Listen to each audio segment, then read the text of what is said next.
In the UK, it's been Suicide Awareness Day, and Jessie from Little Mix talked about her own suicidal feelings, curiously induced by becoming famous and the online trolling that she was subjected to as a result of that. With suicide on the rise, what is the solution to these feelings of alienation and despair that ultimately lead someone to take their own life?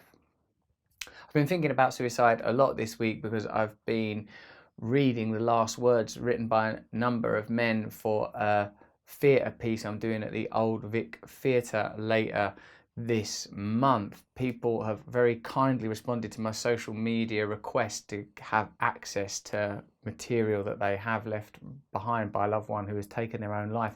And what's very striking in all instances is men talk about financial pressure, shame, cowardice, not being good enough, people will be better off without me. And on a personal note, I felt strong identification with many of the sentiments expressed in these emails, blogs, text messages.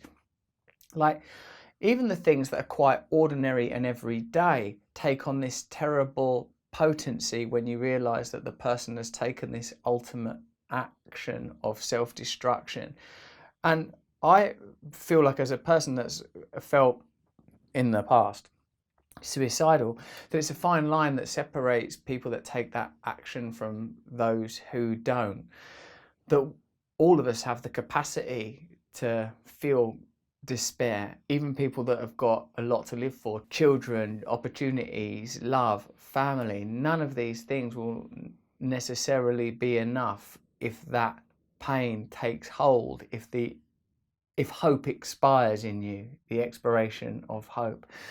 Some of the letters I read, the mental illness, if I can use such a term, seem more prevalent, as in extreme and erratic emotions. But by far the more common experience of reading these materials was people saying, stuff that anyone would feel. Oh, I just don't feel good enough. I can't cope anymore. This is all too much. It's made me recognize the fragility of life. It's made me recognize that, because I feel in every one of those cases, I don't know if I'm some mad optimist, that in every one of these cases, if those people had not taken their own lives, things would have got better. That's what I believe. For all of the trouble and trauma and complication and complexity in the world, I still feel that there is hope. Don't you feel that ultimately there is hope? And how that hope can be nurtured, nourished, grown, sustained is through communication with others. I'm absolutely convinced, because of my own experiences primarily in addiction, that connection with a community of people who understand how you feel is an absolute necessity, whether that's bonding around, as in my case, addiction or mental health or food and eating or behavioral addictions or behavioral problems or challenges. Connecting with others, I think, is absolutely vital, because the people left behind as a result of the loss of life in the cases I'm discussing, these people are heartbroken and wounded.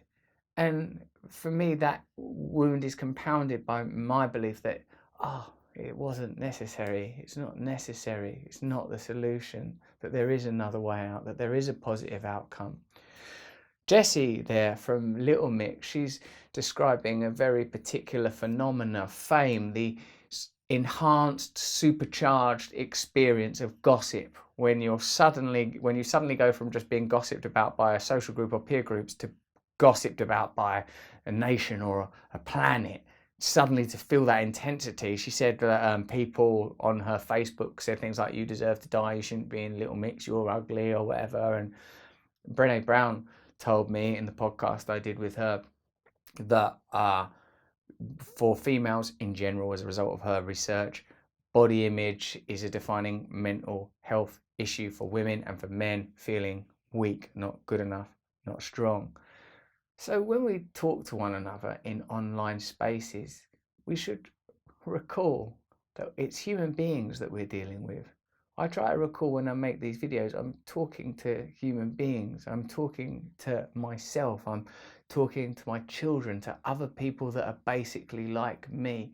I read a quote from Ram Dass that said that when he's in a forest and sees trees, he recognized that there are different breeds and hues and shades of trees grown in different directions and styles as a result of the nutritional conditions and complexities and variety that can be encountered even in a single woodland. But with human beings, when we're among each other, we judge, oh, this person I like, this person I don't like, when perhaps we ought regard one another as inhabitants of this forest of humanity, all of us the way we are because of the things we've endured. And even when we're communicating in online spaces, we should remember that we're dealing with vulnerability, tenderness. Even a young woman from the heights of pop stardom was feeling the kind of fragility that you would associate with any young person going through transition, being aware of their physical appearance.